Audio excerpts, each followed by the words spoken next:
Iran benar-benar membuktikan bahwa perang masa kini tidak lagi hanya soal rudal dan jet tempur. Direktur Jenderal Direktorat Cyber Nasional Israel, Yossi Karadi, mengungkapkan fakta yang membuat banyak pejabat keamanan di Tel Aviv tidak bisa tidur nyenyak. Ia membeberkan kepada media Jerman, Die Welt, bahwa pada Juni tahun lalu, ketika Israel melancarkan operasi militer besar-besaran melawan Iran, negaranya mendeteksi sekitar 1.600 insiden serangan siber. Itu sudah angka yang besar untuk ukuran 1 bulan. Tapi yang membuat semua orang terkejut adalah apa yang terjadi setahun kemudian. Pada periode yang sama di tahun ini, jumlah insiden siber yang menyerang sistem Israel melonjak menjadi 4.800 kasus. Bayangkan, angka itu naik hampir 3 kali lipat dalam waktu 1 tahun saja. Ini bukan sekadar statistik di atas kertas. Ini adalah bukti nyata bahwa Iran sedang membangun front baru, front yang tidak terlihat oleh radar, tidak terdeteksi oleh sistem pertahanan udara, tapi efeknya bisa sama menghancurkan, bahkan lebih licik, karena menyusup diam-diam ke dalam jantung infrastruktur digital Israel. Yossi Karadi sendiri mengakui bahwa para peretas Iran ini bukan kelompok amatiran yang sekadar iseng mengganggu situs web pemerintah. Ia menyebut beberapa kelompok peretas Iran sangat terampil, bahkan kelas atas dalam dunia siber. Memang Israel mengklaim mampu menanggulangi sebagian besar serangan ini, tapi Karadi sendiri menegaskan bahwa pihaknya harus mengatasi ancaman ini dengan sangat serius. Kalimat itu jika dibaca dengan teliti sebenarnya adalah pengakuan halus bahwa Israel sedang dalam mode siaga tinggi. Bukan sekadar waspada biasa, tapi siaga tinggi yang menandakan bahwa ancaman ini nyata dan terus berkembang. Lonjakan serangan siber ini tidak datang dari ruang kosong. Semua ini berakar dari rentetan peristiwa besar yang mengguncang Timur Tengah sejak akhir Februari tahun ini. Saat itu Amerika Serikat dan Israel melancarkan serangan militer gabungan yang sangat masif ke wilayah Iran. Operasi ini diberi nama sandi berbeda oleh masing-masing pihak, namun intinya sama, sebuah serangan terkoordinasi yang menghantam jantung kekuatan militer dan kepemimpinan Iran. Serangan ini bahkan menewaskan pemimpin tertinggi Iran dalam insiden yang mengejutkan dunia. Sejak detik itu, Iran tidak tinggal diam. Mereka membalas dengan hujan rudal balistik dan drone ke berbagai wilayah, termasuk Israel dan beberapa negara sekutu Amerika di kawasan Teluk. Namun di balik perang fisik yang terlihat jelas di permukaan, ada perang lain yang berjalan secara paralel, senyap, dan jauh lebih berbahaya dalam jangka panjang. Inilah yang disebut sebagai perang siber. Begitu serangan militer dimulai, koneksi internet domestik Iran sendiri sempat anjlok drastis hingga tinggal beberapa persen saja dari kondisi normal. Banyak yang mengira ini akan melumpuhkan total kemampuan siber Iran, tapi kenyataannya berbeda. Puluhan kelompok peretas yang sudah lama beroperasi di luar wilayah Iran, ditambah dengan pintu belakang digital yang sudah ditanam jauh-jauh hari di dalam jaringan target, membuat serangan tetap berjalan dengan kecepatan penuh, bahkan ketika negara asalnya sendiri sedang dalam kondisi nyaris terputus dari dunia maya. Ada pergeseran strategi yang sangat penting dan patut dicermati di sini. Dulu Iran dikenal mengandalkan malware khusus yang dirancang untuk menyerang sistem tertentu. Tapi sekarang, mereka mulai menyalahgunakan alat teknologi informasi yang sah, alat-alat yang biasa digunakan untuk keperluan administrasi jaringan normal, kemudian dibelokkan menjadi senjata serangan tanpa perlu menanam malware sama sekali. Taktik ini jauh lebih sulit dideteksi karena sistem keamanan biasanya tidak mencurigai aktivitas dari alat-alat resmi yang memang seharusnya ada di dalam jaringan. Ekosistem siber Iran sendiri ternyata jauh lebih kompleks dari yang dibayangkan banyak orang. Mereka beroperasi melalui struktur berlapis yang menggabungkan beberapa elemen sekaligus. Ada kelompok yang diarahkan langsung oleh negara terkait erat dengan badan intelijen dan korps pengawal revolusi. Ada juga kontraktor semi-resmi dan entitas samaran yang bekerja dengan kedok bisnis biasa. Selain itu, ada persona dan kolektif aktivis peretas yang sebenarnya dioperasikan oleh dinas intelijen, serta kolektif asing yang secara ideologis sejalan dan ikut bergerak secara paralel, meski tidak berada langsung di bawah komando Iran. Struktur berlapis seperti ini membuat serangan siber Iran sangat sulit dilacak sampai ke akarnya. Karena begitu satu kelompok berhasil diidentifikasi dan diblokir, kelompok lain dengan metode berbeda langsung mengambil alih. Salah satu insiden yang menandai eskalasi signifikan terjadi pada pertengahan Maret, ketika sebuah operasi penghapusan data yang sangat merusak menghantam target di Amerika Serikat. Yang membuat operasi ini istimewa, atau lebih tepatnya mengerikan, adalah cara eksekusinya yang dilakukan tanpa malware sama sekali. Mereka menyalahgunakan infrastruktur manajemen perangkat mobile yang sah, infrastruktur yang biasa digunakan perusahaan untuk mengelola ponsel dan tablet karyawan mereka. Insiden ini mewakili pergeseran kualitatif yang signifikan dalam kemampuan operasional Iran, sekaligus menunjukkan kesediaan mereka untuk menargetkan infrastruktur perusahaan-perusahaan barat secara langsung, bukan hanya target pemerintahan atau militer. Yang lebih mengkhawatirkan lagi, para penyelidik menemukan bahwa aktivitas mencurigakan ini sebenarnya sudah aktif di jaringan Amerika Serikat dan Israel sejak awal Februari, jauh sebelum serangan militer fisik dimulai. Artinya, peretas Iran sudah menyusup dan bersembunyi di dalam sistem target jauh sebelum konflik terbuka pecah, menunggu momen yang tepat untuk diaktifkan. Target mereka mencakup bank, bandara, organisasi non-pemerintah, dan cabang perusahaan Amerika yang beroperasi di Israel. Dua jenis pintu belakang digital baru bahkan ditemukan dalam penyelidikan ini, menunjukkan bahwa Iran terus mengembangkan alat-alat baru, bukan hanya mengandalkan teknik lama yang sudah dikenal. Selain serangan terstruktur yang dilakukan kelompok terlatih, ada juga gelombang aktivitas peretas yang lebih bersifat hiruk-pikuk dan dramatis, meski secara teknis dampaknya cenderung rendah. Serangan penolakan layanan terdistribusi, perusakan tampilan situs web, dan klaim kebocoran data mendominasi jenis serangan ini. Memang banyak klaim yang dilebih-lebihkan untuk tujuan propaganda dan menciptakan kepanikan. Tapi para analis menegaskan bahwa beberapa kelompok di antaranya memiliki kemampuan nyata dan benar-benar patut diwaspadai, bukan sekadar gertakan kosong. Koordinasi di antara kelompok-kelompok ini juga terorganisir dengan rapi. Sebuah ruang operasi elektronik dibentuk tepat pada hari serangan militer dimulai, berfungsi sebagai saluran koordinasi payung yang menyatukan lebih dari 50 kelompok berbeda untuk berbagi target dan mengordinasikan klaim serangan mereka. Tingkat organisasi seperti ini menunjukkan bahwa apa yang terlihat seperti serangan acak dari berbagai kelompok independen sebenarnya memiliki benang merah koordinasi yang cukup terstruktur. Badan Investigasi Federal Amerika Serikat bahkan sampai mengeluarkan peringatan publik resmi terkait ancaman ini. Mereka mengungkap bahwa pelaku siber yang terkait dengan Badan Intelijen Iran telah menggunakan bot di platform pesan instan sebagai infrastruktur komando dan kontrol sejak musim gugur tahun sebelumnya. Ini menunjukkan bahwa persiapan serangan siber ini sebenarnya sudah dirancang jauh-jauh hari, bukan reaksi spontan terhadap dimulainya konflik militer. Iran juga tidak melupakan sasaran finansial dalam rangkaian aktivitas siber mereka. Sebaliknya, beberapa bank di Israel sendiri pernah menjadi sasaran serangan balasan yang melumpuhkan layanan perbankan berbasis kartu. Beberapa institusi keuangan besar terdampak gangguan signifikan, hingga menyebabkan penangguhan sementara seluruh operasi terkait kartu di bank-bank tersebut. Layanan mesin anjungan tunai mandiri, mesin pembayaran elektronik, dan aplikasi perbankan seluler yang terhubung dengan sistem kartu semuanya ikut terdampak. Tim keamanan siber harus bekerja ekstra keras untuk memulihkan operasi agar kembali normal, dan pihak berwenang setempat kerap menuduh aktor asing yang bermusuhan berada di balik insiden semacam ini, meski pihak yang dituduh biasanya enggan memberikan komentar resmi. Menariknya, ada periode ketika aktivitas kelompok peretas Iran tampak sepi, menciptakan keheningan yang membuat banyak pengamat bertanya-tanya. Sebagian pihak menghubungkan keheningan ini dengan terputusnya jaringan internet nasional Iran yang membatasi pergerakan mereka. Namun laporan dari firma keamanan siber mengungkap fakta yang lebih dalam.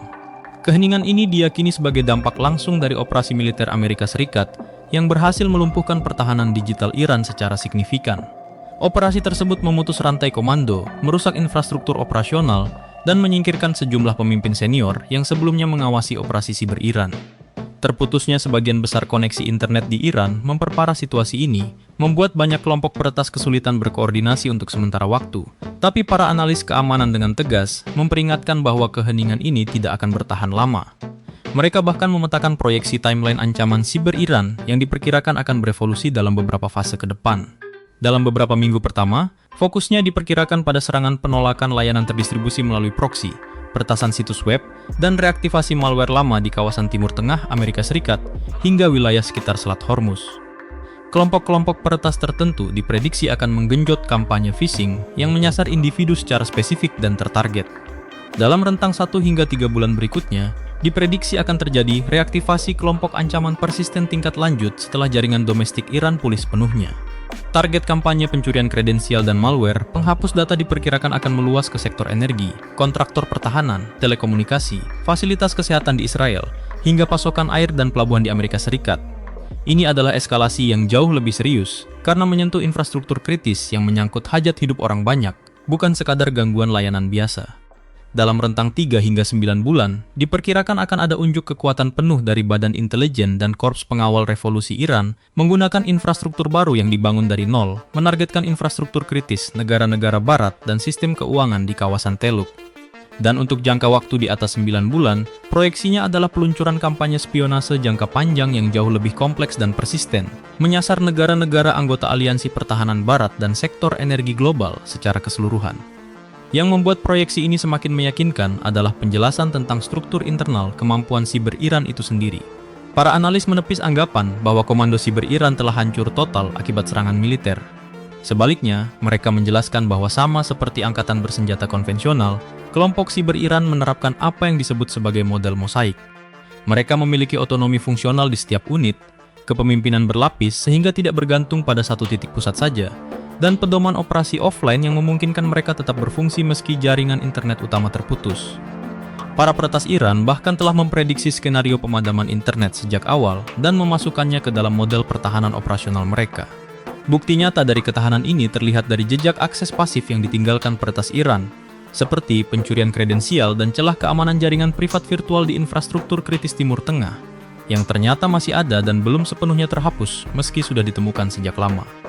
Alat-alat penyusup yang sudah ditanam ini saat ini berstatus pasif, namun terus bertahan, terus memancarkan sinyal kecil yang menandakan keberadaannya, dan siap dieksploitasi kapan saja begitu kelompok terkait kembali aktif sepenuhnya. Afiliasi kelompok-kelompok ini yang beroperasi di luar wilayah Iran sendiri dilaporkan masih selamat dan terus melancarkan serangan pengintaian periodik secara global, meski skalanya belum sebesar sebelumnya. Ada satu kebiasaan eksploitasi yang patut diwaspadai secara khusus oleh para pengelola infrastruktur industri. Peringatan resmi dari Otoritas Keamanan Siber dan Pertahanan mengungkap bahwa peretas gemar mengeksploitasi kata sandi bawaan pabrik pada komponen pengendali logika terprogram dan antarmuka manusia-mesin, terutama pada perangkat keras industri buatan Israel yang banyak digunakan di berbagai fasilitas di seluruh dunia. Banyak operator fasilitas industri yang lalai mengganti kata sandi default ini sehingga menciptakan celah keamanan yang sebenarnya sangat mudah dicegah, namun sering diabaikan. Sejarah sendiri membuktikan pola yang berulang. Iran selalu bangkit lebih kuat usai mendapat serangan telak terhadap kemampuan sibernya. Setelah insiden serangan terhadap fasilitas nuklirnya bertahun-tahun silam, sebuah serangan yang dianggap sebagai salah satu operasi siber paling canggih dalam sejarah, Iran justru bangkit dan sukses melumpuhkan raksasa minyak di Arab Saudi, serta merusak operasional kasino besar di Amerika Serikat.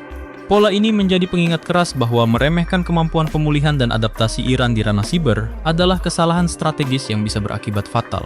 Dampak dari eskalasi siber ini bukan hanya menjadi urusan internal antara dua negara yang bertikai. Para pengamat keamanan digital memperingatkan bahwa eskalasi perang siber semacam ini memberikan implikasi signifikan terhadap ketahanan digital nasional di berbagai negara lain, termasuk negara-negara yang secara geografis jauh dari pusat konflik. Sektor energi, keuangan, dan transportasi di berbagai belahan dunia menjadi target potensial operasi digital kolateral karena banyak infrastruktur jaringan global saling terhubung satu sama lain. Fenomena peperangan asimetris ini pada dasarnya menggunakan serangan siber berbiaya murah untuk membalas superioritas militer konvensional yang dimiliki lawan. Sebuah strategi yang sangat efisien dari sisi biaya, namun bisa menimbulkan kerusakan yang jauh lebih luas dari yang dibayangkan. Banyak negara berisiko menjadi korban tidak langsung dari konflik ini, karena infrastruktur komputasi awan milik perusahaan domestik di berbagai negara seringkali berlokasi di pusat data global yang sama dengan yang melayani target-target di Timur Tengah. Serangan penolakan layanan terdistribusi skala besar yang ditujukan untuk satu target tertentu dapat secara tidak sengaja melumpuhkan layanan informasi penting bagi pengguna di negara lain yang sebenarnya tidak ada sangkut pautnya dengan konflik. Ada juga ancaman disinformasi dari akun-akun otomatis luar negeri yang memanfaatkan sentimen publik terkait isu-isu sensitif untuk menciptakan polarisasi domestik di berbagai negara. Sebuah taktik yang jauh lebih murah namun bisa sama efektifnya dengan serangan siber teknis dalam menciptakan kekacauan sosial. Ketergantungan tinggi pada perangkat keras dan perangkat lunak dari negara-negara yang terlibat langsung dalam konflik juga menjadi tantangan struktural utama bagi banyak negara di dunia. Celah keamanan atau kerentanan yang belum ditemukan pada produk teknologi asing secara otomatis menjadi ancaman langsung bagi kedaulatan data nasional negara manapun yang menggunakan produk tersebut. Tanpa langkah-langkah nyata dan strategi pertahanan siber yang matang, banyak negara berpotensi terus menjadi medan perang tidak langsung yang mudah dieksploitasi setiap kali terjadi konflik digital global semacam ini. Sementara perang di ranah siber terus memanas secara senyap, situasi di lapangan medan tempur konvensional juga sama sekali tidak mereda, bahkan kembali memanas dalam beberapa hari terakhir. Setelah gencatan senjata resmi diberlakukan sejak awal April, ketegangan sebenarnya tidak pernah benar-benar hilang sepenuhnya. Kekerasan sporadis terus membayangi kawasan Teluk, termasuk insiden penyerangan kapal dan serangan balasan dari kedua belah pihak yang sesekali pecah, meski perjanjian damai sudah ditandatangani. Puncaknya terjadi ketika sebuah kapal tanker komersial yang mengangkut jutaan barel minyak mentah dihantam oleh serangan drone saat melintasi Selat Hormuz, salah satu jalur pelayaran minyak paling strategis dan paling sibuk di dunia. Insiden ini terjadi tidak lama setelah laporan terkait kapal kargo lain yang juga sempat ditembak di lepas pantai dekat kawasan tersebut, meski kapal itu masih berhasil melanjutkan pelayarannya. Badan Keamanan Maritim Internasional bahkan sampai melaporkan insiden serupa, sebuah kapal kargo yang dihantam proyektil tidak dikenal hingga mengalami kerusakan pada bagian anjungannya, meski seluruh awak kapal dilaporkan selamat. Presiden Amerika Serikat Donald Trump merespons rangkaian insiden ini dengan nada yang sangat keras melalui platform media sosial pribadinya. Ia menegaskan bahwa serangan terhadap kapal-kapal komersial ini merupakan pelanggaran yang sangat bodoh terhadap perjanjian gencatan senjata yang sudah disepakati kedua belah pihak. Trump bahkan menyebutkan secara spesifik bahwa salah satu drone berhasil menghantam dek atas sebuah kapal kargo besar dengan telak, menyebabkan kerusakan signifikan meski kapal tersebut masih bisa melanjutkan perjalanannya. Ia juga mengklaim bahwa 3 drone lainnya yang mengarah ke kapal-kapal komersial berhasil ditembak jatuh sebelum sempat menimbulkan kerusakan lebih lanjut. Tidak berhenti hanya di kecaman lewat unggahan media sosial, Trump kemudian benar-benar turun tangan secara langsung dengan memerintahkan militer Amerika Serikat melancarkan serangan balasan terhadap sejumlah target strategis di dalam wilayah Iran. Jet-jet tempur Komando Sentral Amerika Serikat menggempur sekitar 10 target militer di dalam dan sekitar kawasan Selat Hormuz. Sasaran serangan ini mencakup infrastruktur pengawasan militer, sistem komunikasi strategis, situs pertahanan udara, fasilitas penyimpanan pesawat nirawak, hingga kemampuan kapal ranjau milik Iran yang berpotensi mengganggu jalur pelayaran internasional. Trump sendiri menjelaskan secara langsung melalui pernyataannya bahwa pesawat tempur Amerika Serikat baru saja menyerang lokasi penyimpanan rudal dan drone milik Iran, serta lokasi radar di sepanjang garis pantai. Ia menegaskan bahwa langkah militer ini diambil sebagai respons langsung atas tindakan Iran yang dianggapnya kembali melanggar perjanjian gencatan senjata yang sudah disepakati bersama. Lebih jauh lagi, Trump memberikan peringatan yang jauh lebih keras dari sekadar respons taktis biasa. Dalam pernyataannya, Trump menegaskan bahwa mungkin akan tiba suatu titik di mana pihaknya tidak lagi bisa bersikap masuk akal dan akan terpaksa menyelesaikan pekerjaan yang sudah dimulai dengan sangat sukses secara penuh melalui jalur militer. Ia bahkan mengancam dengan kalimat yang sangat tegas, menyatakan bahwa jika situasi terus memburuk, Republik Islam Iran tidak akan ada lagi. Ini bukan ancaman kosong belaka jika melihat rekam jejak retorika Trump sebelumnya. Beberapa bulan sebelumnya, ia bahkan pernah mengancam bahwa seluruh peradaban akan musnah jika eskalasi terus berlanjut, sebuah pernyataan yang sempat memunculkan kekhawatiran luas tentang potensi penggunaan senjata pemusnah massal dalam konflik ini. Iran sendiri tidak tinggal diam menerima serangan balasan dari Amerika Serikat ini. Korps Garda Revolusi Islam Iran langsung mengumumkan bahwa mereka telah menyerang sejumlah situs milik Amerika Serikat di kawasan Teluk sebagai bentuk balasan atas serangan militer yang baru saja dilancarkan ke wilayah mereka. Melalui pernyataan resmi di media negara, pihak militer Iran memberikan peringatan keras yang menegaskan bahwa jika agresi semacam ini terulang kembali, respons mereka akan jauh lebih luas dari yang sudah dilakukan sebelumnya. Iran meluncurkan serangan rudal balistik dan drone balasan ke sejumlah pangkalan militer Amerika Serikat di kawasan Teluk sebagai bentuk pembalasan langsung. Di sisi diplomatik, situasi ini menjadi semakin rumit karena sebenarnya kedua negara sedang dalam proses perundingan untuk merampungkan nota kesepahaman terkait gencatan senjata yang lebih permanen. Perundingan ini juga bertujuan untuk mencapai kesepakatan mengenai program nuklir Iran, sekaligus pencabutan sanksi ekonomi yang sudah lama membebani negara tersebut. Nota kesepahaman awal sebenarnya sudah mulai berlaku setelah ditandatangani secara elektronik oleh Trump dan Presiden Iran sendiri, memberikan jangka waktu tertentu bagi kedua negara untuk merundingkan kesepakatan final mengenai program nuklir dan pencabutan sanksi. Namun pejabat senior parlemen Iran kemudian menyampaikan kecaman keras terhadap langkah Amerika Serikat ini. Ia menegaskan bahwa Presiden Trump kembali menunjukkan bahwa dirinya tidak benar-benar berkomitmen terhadap prinsip-prinsip negosiasi maupun gencatan senjata yang sudah disepakati. Menurutnya, Amerika Serikat kembali menyerang Iran di tengah berlangsungnya proses perundingan, sebuah tindakan yang dianggapnya menunjukkan ketidakkonsistenan dalam pendekatan diplomatik. Ia juga menegaskan bahwa pelanggaran gencatan senjata yang gegabah semacam ini, seperti biasa, pada akhirnya akan berujung pada kemunduran dan penyesalan di pihak yang melakukannya, sambil menyatakan bahwa saling menyalahkan tidak lagi efektif untuk menyelesaikan situasi. Sementara itu, dampak dari eskalasi militer ini langsung terasa pada jalur logistik global. Sekretaris Jenderal Organisasi Maritim Internasional bahkan sampai mengumumkan penangguhan upaya evakuasi terhadap ratusan kapal dan ribuan pelaut yang terjebak di kawasan Teluk akibat konflik yang berkepanjangan ini. Harga komoditas energi dunia ikut bergejolak akibat ketidakpastian ini, dengan harga minyak mentah sempat terkoreksi tajam meski kemudian sedikit memantul dari level terendahnya. Harga emas sebagai aset safe haven juga melonjak mendekati level tertinggi dalam beberapa hari terakhir. mencerminkan kepanikan investor global terhadap potensi eskalasi lebih lanjut di kawasan yang menjadi salah satu jalur distribusi energi terpenting dunia. Negara-negara sekutu Amerika Serikat di kawasan tersebut juga ikut terdampak dari rentetan serangan balasan Iran. Pangkalan militer di beberapa negara Teluk menjadi sasaran serangan rudal balistik dan drone dari Iran, memicu kecaman keras dari pemerintah setempat yang menilai tindakan tersebut sebagai pelanggaran kedaulatan dan norma internasional. Situasi ini menambah lapisan kerumitan baru dalam konflik yang sudah sangat kompleks ini, karena kini bukan hanya melibatkan dua negara utama, tetapi juga menyeret negara-negara lain di kawasan yang sebenarnya berusaha menjaga jarak dari konflik langsung. Yang menarik untuk dicermati adalah pola komunikasi Trump dalam menangani krisis ini secara keseluruhan. Berbeda dengan tradisi kepemimpinan Perang Amerika Serikat sebelumnya, yang biasanya disampaikan melalui pidato resmi dan khidmat dari ruang kerja presiden yang disiarkan luas ke seluruh negeri, Trump lebih memilih menyampaikan pernyataan-pernyataan pentingnya melalui platform media sosial pribadinya. Pendekatan komunikasi yang lebih langsung dan informal ini menjadi ciri khas tersendiri dalam cara Trump mengelola krisis kebijakan luar negeri.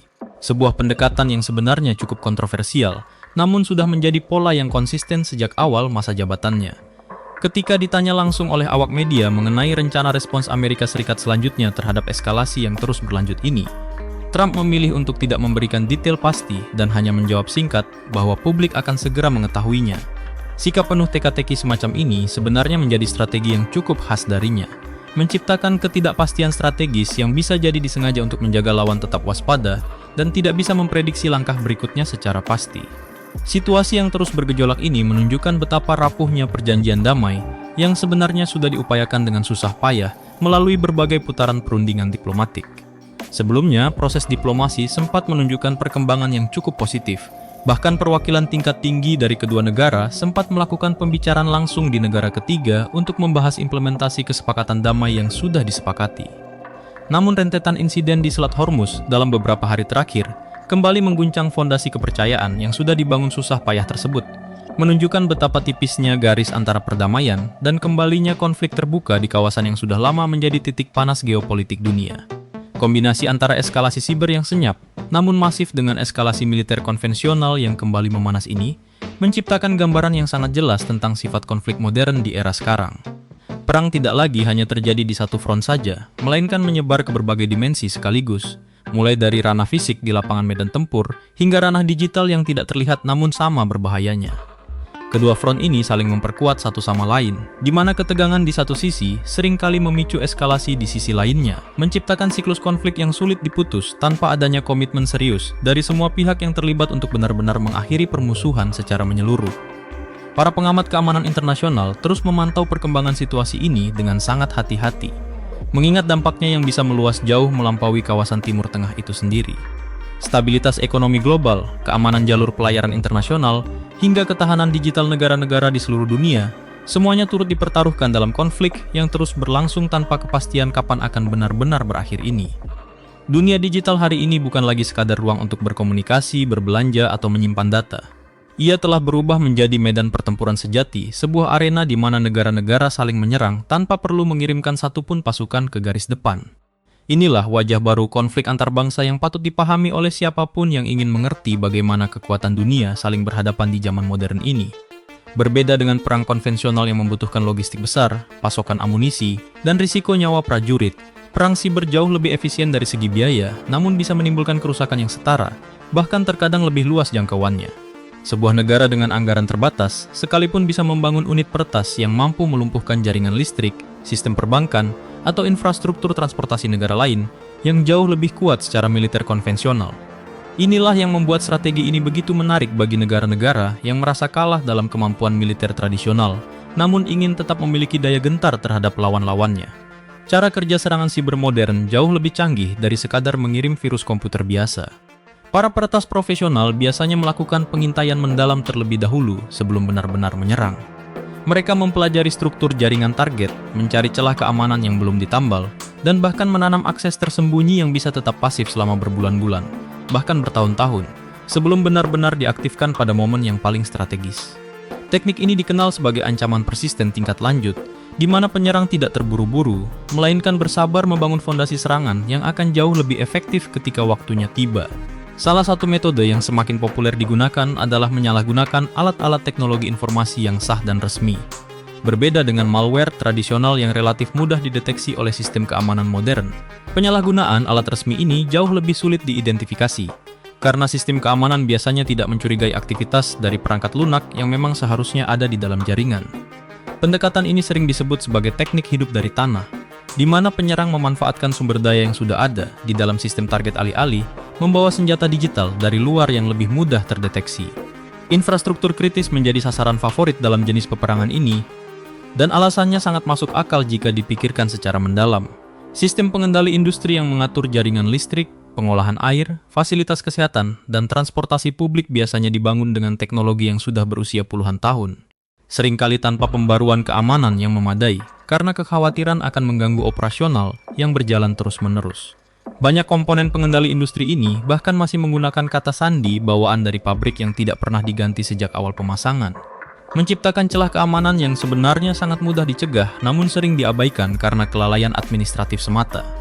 Ketika fasilitas semacam ini berhasil disusupi, dampaknya bisa sangat luas dan langsung menyentuh kehidupan masyarakat sipil sehari-hari. Pemadaman listrik massal, gangguan pasokan air bersih, atau lumpuhnya sistem perbankan digital bisa menciptakan kepanikan publik yang jauh lebih besar dibandingkan dampak psikologis dari serangan militer konvensional yang lebih terlokalisasi. Inilah mengapa banyak negara kini menempatkan keamanan siber infrastruktur kritis sebagai prioritas pertahanan nasional yang setara pentingnya dengan pertahanan militer tradisional, bukan lagi sekadar urusan teknis Departemen Teknologi Informasi semata. Salah satu aspek yang membuat perang siber begitu sulit ditangani adalah masalah atribusi, yaitu kesulitan untuk memastikan secara pasti siapa pelaku di balik sebuah serangan. Berbeda dengan rudal atau pesawat tempur yang jelas terlihat asal-usulnya, jejak digital bisa dengan mudah disamarkan, dialihkan melalui server di berbagai negara, atau bahkan sengaja direkayasa untuk menjebak pihak lain sebagai pelaku. Ketidakpastian atribusi ini menciptakan dilema strategis tersendiri bagi negara yang menjadi korban, karena merespons secara keliru terhadap pihak yang sebenarnya tidak bersalah bisa memicu eskalasi konflik yang sama sekali tidak diinginkan. Untuk mengatasi ketidakpastian ini, badan-badan intelijen di berbagai negara mengembangkan kemampuan forensik digital yang sangat canggih. Mereka menganalisis pola kode pemrograman, infrastruktur server yang digunakan, waktu operasional yang sesuai dengan zona waktu tertentu, hingga gaya bahasa dalam komentar kode untuk mencoba mengidentifikasi asal-usul sebuah serangan. Namun bahkan dengan kemampuan analisis paling canggih sekalipun, tingkat kepastian 100% jarang bisa dicapai. Sehingga keputusan untuk merespons sebuah serangan, siber seringkali tetap mengandung unsur risiko dan asumsi yang tidak sepenuhnya bisa dipastikan kebenarannya. Kelompok-kelompok peretas yang disponsori negara biasanya memiliki struktur organisasi yang jauh lebih kompleks dari yang dibayangkan masyarakat umum. Mereka tidak bekerja seperti penjahat siber biasa yang mengejar keuntungan finansial cepat. Sebaliknya, mereka beroperasi dengan perencanaan jangka panjang, anggaran yang signifikan, dan tujuan strategis yang selaras dengan kepentingan geopolitik negara sponsornya.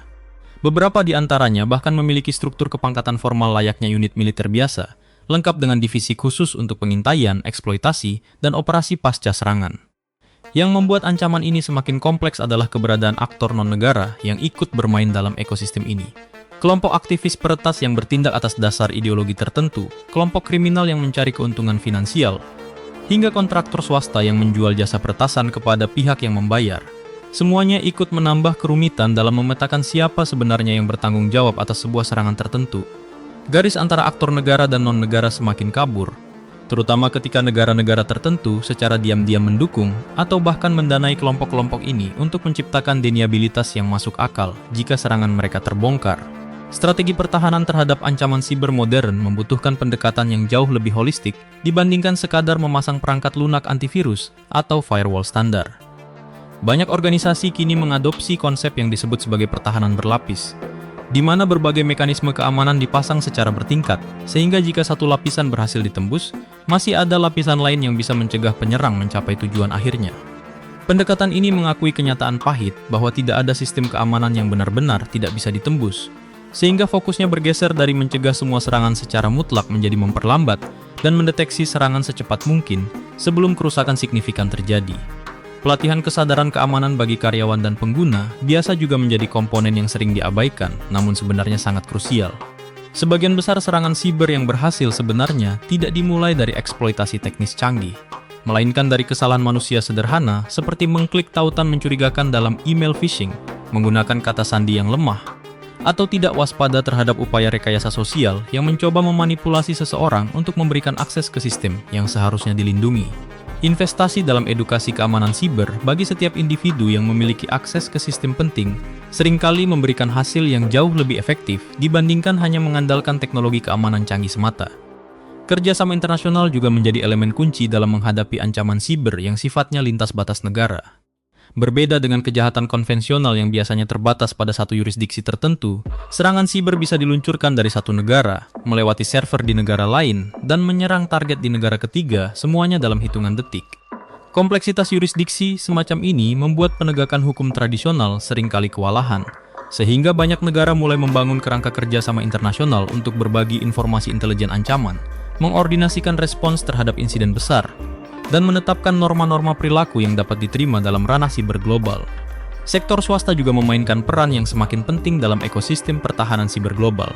Banyak perusahaan teknologi besar kini memiliki tim intelijen ancaman internal yang kemampuannya bahkan bisa menyaingi badan intelijen pemerintah dalam hal mendeteksi dan menganalisis pola serangan baru.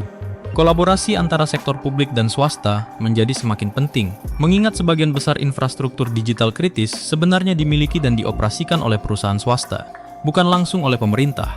Sehingga kerjasama erat antara kedua belah pihak menjadi keharusan mutlak untuk menciptakan pertahanan yang efektif. Dampak psikologis dari perang siber juga tidak boleh diremehkan begitu saja. Ketidakpastian tentang kapan dan di mana serangan berikutnya akan terjadi menciptakan kondisi kewaspadaan permanen yang bisa sangat melelahkan secara mental bagi para profesional keamanan siber yang bertugas memantau sistem 24 jam sehari, 7 hari seminggu. Tingkat kelelahan dan kejenuhan di kalangan profesional keamanan siber dilaporkan cukup tinggi di berbagai organisasi. Mengingat tekanan konstan untuk selalu waspada terhadap ancaman yang bisa muncul kapan saja tanpa peringatan jelas sebelumnya. Bagi masyarakat awam, perang siber seringkali terasa abstrak dan jauh dari kehidupan sehari-hari, berbeda dengan citra perang konvensional yang lebih mudah dipahami melalui gambar tank, pesawat tempur, atau ledakan yang terlihat jelas di layar televisi. Namun kenyataannya, dampak perang siber bisa jauh lebih langsung menyentuh kehidupan sehari-hari masyarakat biasa. Ketika sistem perbankan lumpuh, masyarakat tidak bisa mengakses uang mereka sendiri. Ketika jaringan listrik diserang, rumah sakit bisa kehilangan daya untuk peralatan medis vital yang menopang nyawa pasien. Ketika sistem transportasi terganggu, distribusi bahan pangan dan kebutuhan pokok lainnya bisa terhambat secara signifikan. Edukasi publik tentang ancaman siber menjadi semakin penting di tengah eskalasi konflik digital global yang terus meningkat ini. Masyarakat perlu memahami bahwa keamanan siber bukan lagi sekadar urusan perusahaan teknologi besar atau pemerintah, melainkan tanggung jawab bersama setiap individu yang menggunakan perangkat digital dalam kehidupan sehari-harinya. Kebiasaan sederhana seperti memperbarui perangkat lunak secara rutin, menggunakan kata sandi yang kuat dan berbeda untuk setiap akun, serta waspada terhadap upaya penipuan digital, sebenarnya bisa memberikan kontribusi signifikan dalam memperkuat ketahanan siber secara kolektif. Kedepan, banyak ahli memprediksi bahwa garis antara perang fisik dan perang digital akan semakin kabur dan menyatu. Operasi militer modern hampir pasti akan selalu disertai dengan komponen siber yang dirancang untuk melumpuhkan kemampuan komunikasi, pengawasan, dan koordinasi lawan sebelum serangan fisik bahkan dimulai. Sebaliknya, serangan siber besar terhadap infrastruktur kritis suatu negara bisa dianggap sebagai tindakan agresi yang setara dengan serangan militer konvensional, berpotensi memicu respons militer nyata sebagai balasannya. Sebuah eskalasi yang sangat berbahaya bagi stabilitas global secara keseluruhan. Perkembangan kecerdasan buatan juga diperkirakan akan semakin mengubah lanskap peperangan siber di masa depan. Di satu sisi, kecerdasan buatan bisa digunakan untuk memperkuat sistem pertahanan, mendeteksi pola serangan yang mencurigakan jauh lebih cepat dibandingkan kemampuan analisis manusia, dan merespons ancaman secara otomatis dalam hitungan detik. Namun di sisi lain, teknologi yang sama juga bisa dimanfaatkan oleh penyerang untuk menciptakan serangan yang jauh lebih canggih, mampu beradaptasi secara dinamis terhadap pertahanan yang dihadapi, bahkan menciptakan konten palsu yang sangat meyakinkan untuk tujuan rekayasa sosial dan disinformasi. Pada akhirnya, apa yang sedang terjadi di kawasan yang penuh gejolak ini hanyalah salah satu contoh nyata dari pola yang akan semakin sering kita saksikan di masa depan. Negara-negara di seluruh dunia, baik yang besar maupun kecil, kini menyadari bahwa kekuatan tidak lagi hanya diukur dari jumlah tank, pesawat tempur, atau hulu ledak nuklir yang dimiliki. Kemampuan untuk melumpuhkan lawan melalui jalur digital, secara senyap dan tanpa perlu mengirim satupun prajurit ke garis depan, telah menjadi dimensi kekuatan baru yang sama pentingnya. Bahkan dalam beberapa skenario bisa jadi lebih menentukan dibandingkan kekuatan militer konvensional semata. Memahami dinamika ini menjadi semakin penting bagi siapapun yang ingin mengerti arah perkembangan konflik global di masa mendatang. Perang masa depan kemungkinan besar tidak akan lagi diawali dengan deklarasi resmi atau pergerakan pasukan yang terlihat jelas, melainkan dengan serangkaian serangan digital senyap yang melumpuhkan kemampuan lawan jauh sebelum konflik terbuka benar-benar dimulai. Kesiapan menghadapi realitas baru ini, baik di tingkat negara, organisasi, maupun individu, akan menjadi penentu utama siapa yang mampu bertahan dan beradaptasi di tengah lanskap ancaman yang terus berevolusi tanpa henti ini.